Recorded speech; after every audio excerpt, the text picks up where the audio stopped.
Tak ada yang menyangka dari sebuah rumah di sudut kota Malang ini lahir karya anime lokal yang berhasil menembus kiblat anime dunia, Jepang. Semua berawal dari keberanian menjalani mimpi dan keteguhan harapan dari seorang Aswin Nur Cahya.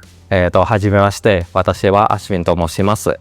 6年間で、日本で住んでいます。よろしくお願いいたします。 Simak kisah lengkap perjuangannya di Jepang, momen kembali ke tanah air yang berubah jadi inspirasi bagi banyak anak muda, dan bagaimana studio anime lokal yang ia bangun menjelma menjadi partner strategis industri anime Jepang dengan working project booking hingga tahun 2035.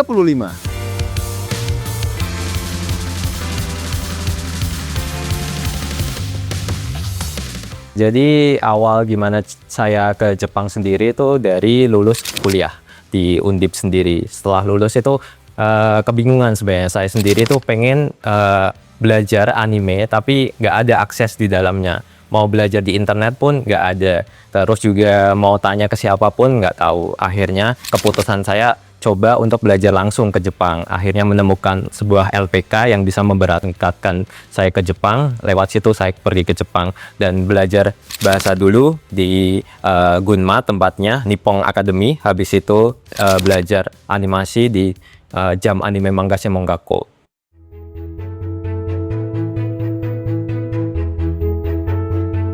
Jadi setelah lulus yang sekolah bahasa yang di Gunma itu, Nippon Academy, habis itu saya sekolah di Jam Anime Manga Shemongakko yang jurusannya animasi. Di sana saya pindah ke kota Niigata, di Niigata yang lebih dingin dan lebih jauh daripada sebelumnya. Di sana part time saya sendiri di kombini atau kayak mungkin banyak yang kenal itu Lawson. Jadi dulu saya kasir di Lawson untuk memperkuat juga bahasanya sambil ya mencari uang untuk biaya kuliah di Jepangnya sendiri. Baru setelah lulus kuliahnya sendiri baru kesempatan ngelamar kerja dan akhirnya keterima di Color and Smell atau sekarang namanya Hayabusa Film.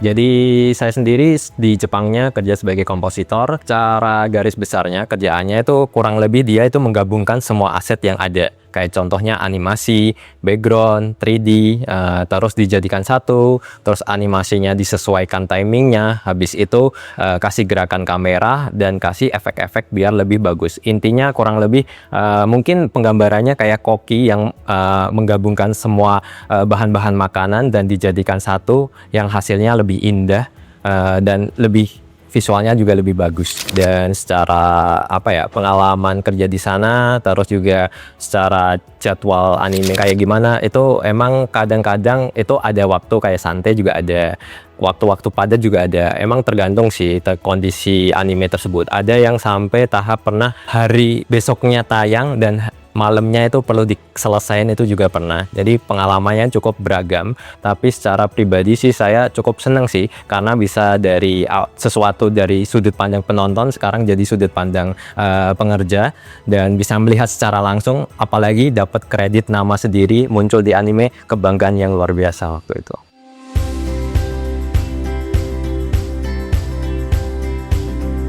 Cara subkultur sendiri sebenarnya nggak terlalu ada sejujurnya, karena dari dulu emang suka budaya Jepang dan emang mempelajari karakter-karakter orang Jepang itu kayak gimana. Tapi lebih kagum terkait etos kerjanya mereka, sama juga ternyata kalau mereka udah deket banget orang Jepang itu baiknya minta ampun. Itu yang cukup kaget saya di awal. Buat orang asing yang sendirian di sana, terutama orang Indonesia di tempat kerja, saya cukup sangat nyaman dan aman kerja dan bersama orang-orang Jepang di sana.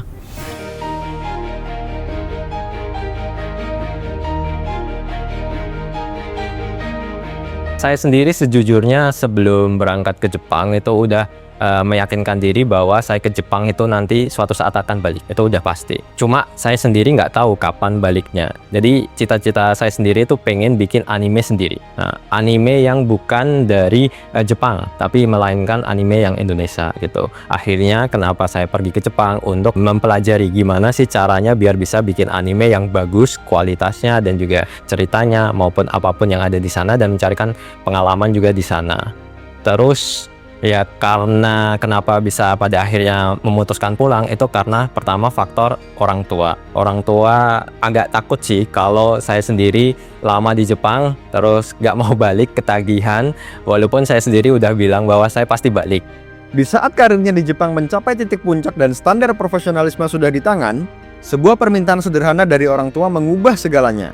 Aswin diminta pulang ke Indonesia. Memilih untuk patuh tanpa harus mengorbankan mimpinya, ia kemudian melanjutkan langkahnya dengan membangun sebuah studio anime di kota Malang. Di kota yang tenang dan sejuk inilah ia menemukan ruang yang tepat untuk meramu kreativitas dan membangun Jiva Animation. Tapi pulang ke Indonesia pun bukan saya resign dari tempat kerja, melainkan saya izin pulang ke Indonesia kerja remote. Jadi saya ke Indonesia sendiri masih bekerja sebagai kompositor anime, cuma dari Indonesia, dan dapat gaji juga Jepang di sana waktu itu. Waktu itu buka lowongan di IG. Jadi sebelum pas di Jepang sendiri saya sedikit ngonten gitu. Jadi orang-orang udah tahu kenal saya sebagai kompositor anime yang kerja di studio anime Jepang dan di Jepang waktu itu. Setelah itu ternyata ada banyak yang lamar, hampir 50-an orang. Padahal nama studio Jiva maupun tempat Jiva itu belum tahu. Jadi mereka itu ngelamar tapi tanpa tahu bahwa nanti di mana, terus juga studio namanya apa. Cuma berdasarkan dari saya sendiri dikenal, terus akhirnya mereka ngelamar aja.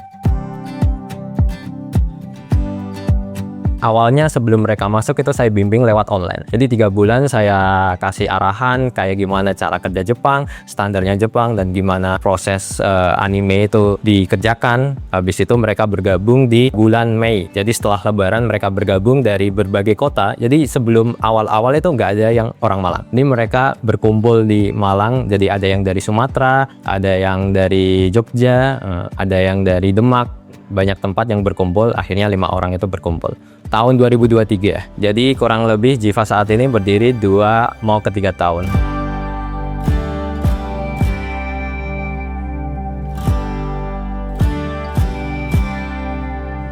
Jadi secara skill, ketika saya buka lowongan itu skillnya itu keren-keren. Anak-anak Indonesia itu sangat keren-keren. Cuma emang ketika di awal-awal saya juga struggle sendiri ketika harus itu mengajarin secara budaya Jepang, cara kerja Jepang, karena mereka nggak terbiasa. Dari sekolah juga belum ada didikan kayak gitu atau informasi kayak gitu. Tapi secara skill saya akui orang Indonesia harusnya kalau disaingin sama Jepang harusnya bisa bersaing. Paling krusial itu di nego, komunikasi untuk nego. Jadi kalau di Jepang itu kalau kita dilemparin sebuah deadline itu kita bisa nego, bukan sesuatu yang bisa langsung bahwa deadline-nya ini kamu harus ngerjain waktu itu. Jadi kalau misal dirasa dan dikerjakan nggak memenuhi dan nggak nyampe, itu perlu dinego, disesuaikan. Jadi gitu. Dan kebanyakan yang terjadi waktu itu selalu diterima aja kalau ada deadline, bahwa deadline-nya segini, oke ya udah diterima. Ketika di tengah jalan ternyata nggak bisa, akhirnya dari pihak Jepang juga akan melihat itu sebagai kekurangan juga. Kok nggak bisa nyelesain tugasnya, padahal sebenarnya bisa. Kalau sama Jepang itu bisa dinego, dari sekedar nego jam ataupun nego hari juga bisa, tergantung situasi. Jadi fokus utama itu komunikasinya tuh sangat tinggi kalau di Jepang mereka, dan orang Indonesia agak sulit untuk terbiasa di awal-awal untuk membiasakan untuk komunikasikan kendalanya apa, terus bisa untuk ngerjain itu sesuai deadline atau enggak. Kalau nggak bisa kenapa, terus juga kalau kira-kira menentukan waktu juga sulit banget. Kalau ditanya contohnya umumnya gini, kalau ditanya kira-kira misal saya ngelemparin kerjaan dari Jepang, kira-kira ini selesai kapan gitu. Nah, mereka bingung untuk menentukan, nggak bisa spesifik gitu, nggak bisa hari apa, jam berapa, spesifiknya nggak bisa di awal-awal. Nah, itu yang perlu pembiasaan yang cukup sering dilakukan. Akhirnya sampai sekarang terbiasa untuk itu. Dan kultur Jepang yang saya terapkan di Jiva itu cara panggil orang. Nah, kalau di Jiva sendiri itu manggil harus nama orangnya, habis itu ditambahin san. Jadi kalau di Jepang sendiri tiap orang itu dipanggil namanya, habis itu tambahin untuk sopannya itu san. Kenapa saya terapin itu? Untuk saya sendiri itu memaksa orang itu menghafal nama orang-orang yang ada di studio. Nah, nggak cuma sekedar panggil Mas, Pak, Bu, dan sebagainya. saya pengen orang-orang menghargai setiap nama yang ada di sini gitu. Habis itu juga ketika berangkat kerja maupun pulang itu selalu bilang ohayo gozaimasu sama otsukare sama desu. Biar saling pada sapa. Terus juga di otsukare sama desu secara arti kan terima kasih atas kerja keras Anda gitu. Jadi setiap orang itu menghargai kerja keras teman-temannya yang di sekitar. Jadi untuk klien pertama yang Jiva kerjakan itu dari Hayabusa, itu salah satunya Katai Nakano Ocean, itu compositing dan bisa ditonton di Prime juga. Itu cukup dikenal juga di Jepang maupun di global. Habis itu ada Andraf dulu ngerjain compositing juga di Fate, judulnya Fate ulang tahun yang ke-10. Terus ada pekerjaan juga dari Shenron. Itu kalau Shenron kebanyakannya animasi. Habis itu ada dari Creative Freak dari background maupun animasi juga ada. Untuk sekarang member Jiva mungkin kurang lebih 35 atau 40-an orang gitu sekitaran. Jadi secara peningkatan juga cukup drastis karena secara permintaan dari Jepang sendiri emang cukup tinggi demand-nya. Sampai sekarang pun beberapa juga pekerjaan kita nggak bisa handle untuk kita terima semuanya. Kalau bagiannya sendiri divisinya yang pertama ada animasi di bagian in between, habis itu ada coloring atau kalau di Jepangnya shiage, kalau di tadi animasi in betweennya doga, habis itu ada di heike atau background, terus ada satse atau compositing, habis itu ada seisaku support atau produk support. Ada 3D juga, 3D CG juga. Kita juga dari tahun lalu udah membentuk 3D, tapi bentuknya 3D yang seperti 2D kayak gitu. Mungkin sebelum ngomongin soal kayak revenue dan sebagainya, mungkin mulai dari itu industrinya dulu. Industri Jepang sendiri dalam 1 tahun itu memproduksi hampir 100 lebih anime, dan 100 lebih anime itu untuk saat ini mereka masih kewalahan dalam bidang SDM. Mereka masih mencari talenta-talenta di luar sana, mau di lokal negara mereka sendiri ataupun di luar negeri. Dan uang berputar di anime itu miliaran sampai triliunan. Jadi ketika kemampuan teman-teman bisa dinaikkan sampai tahap standar Jepang, makin kesini makin bisa juga revenue juga makin gede. Untuk level kayak kasarannya aja mungkin untuk level junior sampai senior mungkin dari mungkin per tahunnya 40 sampai 100-an juta mungkin masih bisa. Kalau di Jepangnya mungkin 100 sampai 200 juta masih bisa.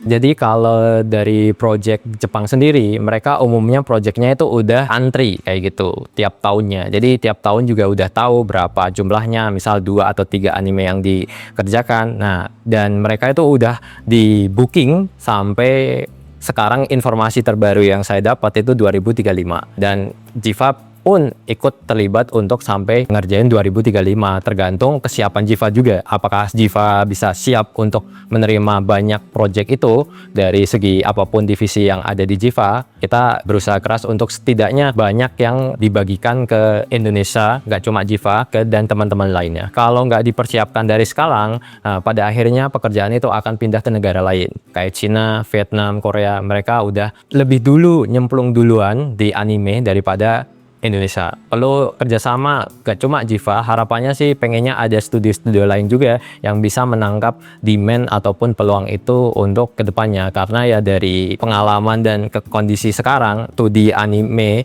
Jepang sendiri prospeknya sangat oke gitu. Membangun Jiva Animation di Malang adalah cara Aswin membuktikan bahwa jarak bukanlah penghalang untuk berprestasi. Bagi puluhan animator muda yang tergabung di Jiva, Aswin bukan hanya sekedar CEO, tapi juga mentor dan sekaligus inspirasi. Aswin mengubah keraguan anak-anak muda ini menjadi rasa bangga. Di tangannya, Jiva telah menjadi rumah di mana bakat-bakat lokal ditempa untuk menjadi bagian dari sejarah animasi. Awal tahu Jiva itu aku dari, kan sebenarnya saya juga udah follow Hikaru Aswin dari dulu ya, dari IG-nya ya. Jadi terus Aswin ini buka lowongan di story Instagramnya, lalu aku apply. Sesimpel itu sih saat itu. Jadi sekarang saya juga ada, kalau dihitung sama anak magang mungkin ada 12 orang total. Dan ya kerjaan saya lebih ke mengecek kualitas, ya quality control untuk pekerjaan anak-anak saya kayak gitu. Lalu komunikasi ke Jepang juga kadang ikut ya bersama translator juga untuk membahas teknis-teknis ini harusnya dikerjain seperti gimana atau gimana. Nah itu ntar kalau udah fix nanti saya forward itu ke anak-anak saya. Kalau dalam sisi pekerja yang penting kita tuh melakukan hal yang terbaik saja sih. Ekspektasi Jepang kayak gimana, kita coba untuk memenuhi ekspektasi itu. Walaupun awalnya mungkin cukup susah ya, cuman kita berusaha untuk melangkah menuju ke kualitas Jepang. Biar secara komitmen juga tetap terjaga gitu. Di sini tuh aku belajar banget cara komunikasi gimana, kayak harus tanya ini itu, karena kalau nggak tanya tuh udah pasti salah. Jadi komunikasi saya kayak meningkat banget skillnya gitu. Sama itu sih, belajar banyak hal banget, karena kan divisi saya siage kan. Tapi diperbolehkan untuk tanya-tanya ke divisi lain, kayak contohnya background, lalu ilustrasi gitu, atau tanya-tanya hal lain juga boleh, kayak misalkan kuliah ke orang yang di sini udah sempet S1 gitu boleh. Aswin menyadari bahwa misi besarnya belum usai. Baginya, keberhasilan seorang mentor adalah ketika timnya mampu melahirkan identitas sendiri. Inilah yang mendasari lahirnya IP orisinal mereka, The Unforgettable Journey of Lala. Melalui proyek ini, Jiva membawa wajah Kota Malang ke panggung dunia. Melihat dunia yang diceritakan ibu dengan mata kepalaku sendiri.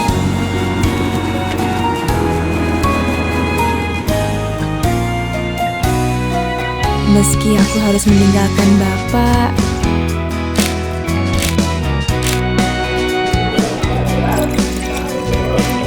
aku akan terus melangkahkan kakiku. Karena ini adalah satu-satunya caraku untuk mengenang ibu.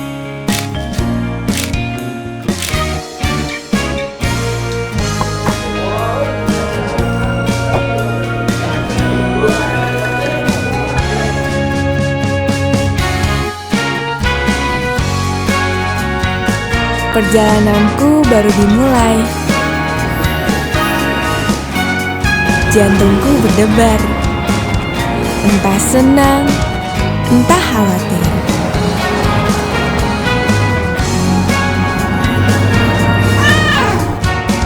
Aku nggak tahu apa yang akan terjadi, tapi aku sangat menantikannya. Jadi kalau Journey of Lala sendiri murni semua itu bikinan dari Jiva. Jadi nggak ada keterlibatan dari Jepang.